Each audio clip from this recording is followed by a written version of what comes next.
আল্লাহ আসমানি জগতে দুটা কনফারেন্স করেছিলেন। একটা হচ্ছে আল্লাহর রুবুবিয়তের জন্য, আল্লাহ রসুল পাককে পৃথিবীতে পেয়ে আকাশ বাতাস তরু লতা সমস্ত কিছু খুশি হয়েছিল। আপনারা এটা সারা পৃথিবী এক বাক্যে মানে। এবং কোরআনুল কারীমের মধ্যে আল্লাহ পাক রব্বুল আলামিন এই ঘটনাগুলি দিয়েছেন যখন পৃথিবী সৃষ্টি হয় নাই। আল্লাহ আসমানি জগতে দুটা কনফারেন্স করেছিলেন। একটা হচ্ছে আল্লাহর রুবুবিয়তের জন্য, আল্লাহ প্রশ্ন করেছিলেন ইন জেনারেল সবাই ছিল সেখানে, আলাস্তু বিরব্বিকুম। তখন আমরা সবাই বলেছিলাম ক্বালু বালা, হ্যাঁ আপনি আমাদের রব। তো আরেকটা আল্লাহ কনফারেন্স করেছিলেন বিশেষভাবে, সেখানে সাধারণ পাবলিকের রূহ ছিল না, শুধু নবী রসুলদের রূহ ছিল। সেখানে আল্লাহ পাক বলেছেন এই সেই কথাটা রসুলকে ইন্ডিকেট করে, হে রসুল আপনি স্মরণ করুন, ওয়াইদ আখাযাল্লাহু মিসাকান নাবিয়্যিনা লামা আতাইতুকুম মিন কিতাবিন ওয়া হিকমা সুম্মা জাআকুম রাসূলুম মুসাদ্দিকুল লিমা মাআকুম লাতু'মিনুন্না বিহি ওয়া লাতানসুরুন্না ক্বালা আ'আরারতুম ওয়া আখাযতুম আলা যালিকুম ইসরি। এই সূরা আলে ইমরান 81 নম্বর আয়াত। আপনারা যারা সাধারণ মানুষ, আমি তাদেরকেও বলবো, আপনারা এই আয়াতের অনুবাদটা দেখবেন। এখানে কি বলা হয়েছে? আজকে যারা বলতেছে যে মিলাদুন নবীর জুলুস এটা নাই, আছে বেদাত, বিভিন্ন কথা।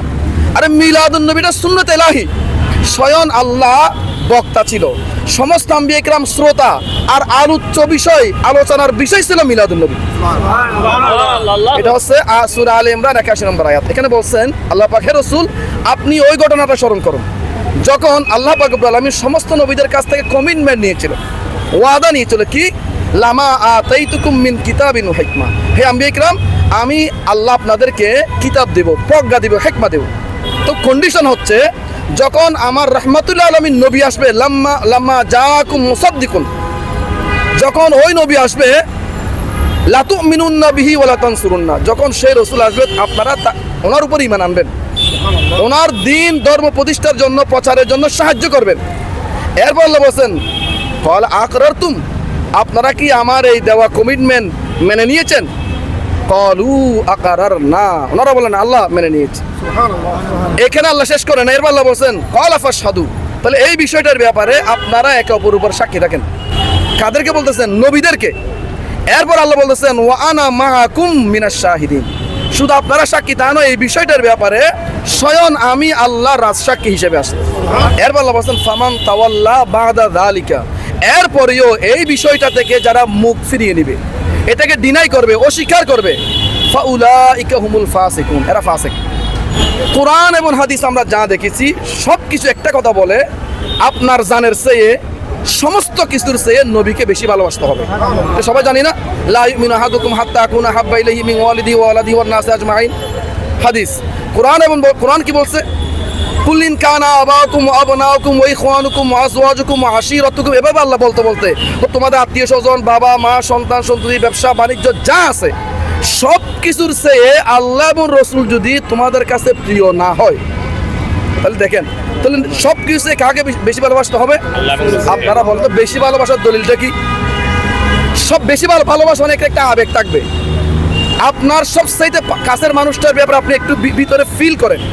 আপনার সন্তান, আপনার স্ত্রী অসুস্থ, সারা পৃথিবীর মানুষ অসুস্থ, আপনার খবর নেই, কিন্তু আপনার সন্তান এখানে একটা সিনসিন বুকের, তার মানে যার জন্য স্পেশাল ভালোবাসা, স্পেশাল একটা অনুভূতি থাকে, তার জন্য স্পেশাল কিছু করতে হয়। এখানে দলিল প্রমাণ যুক্তি কাজ করে না। ভালোবাসলে তবে যুক্তি কাজ করবে না। একটা ছেলে মেয়েকে ভালোবাসা অবৈধভাবে ফাঁসি খাচ্ছে, তাকে না বলে আমি আত্মহত্যা করবো, তার মানে এটা ভালোবাসা। এই সারা পৃথিবীটা তো অবৈধ ভালোবাসা। বৈধ ভালোবাসার মধ্যে যা আছে সবচাইতে বেশি ভালোবাসতে হবে কাকে? এখন নবীর বেলা যে আমি স্বাভাবিক থাকি, তাহলে ভালোবাসাটা দলিলটা কি হলো ভাই? নবীর জন্য আমাকে এমন কিছু করতে হবে, আমার বিবেক আমার আবেগ এত কিছু বলবে, নবীর নাম আসলে আমি চুমিয়ে দেবো, এটা হচ্ছে ভালোবাসার দলিল।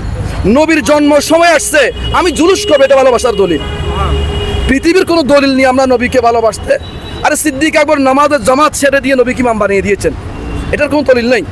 দলিলটা আমরা এটা দিচ্ছি। সাহাবায়ে কেরাম নবীর তুতু মুবারক পান করেছেন, চোখে বেঁচেছেন, দলিল কি?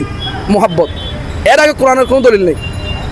সাহাবায়ে কেরাম নবী পাকের যে ঘাম মুবারক নিয়ে আতর ব্যবহার করেছেন, দলিল কি? মুহাব্বত।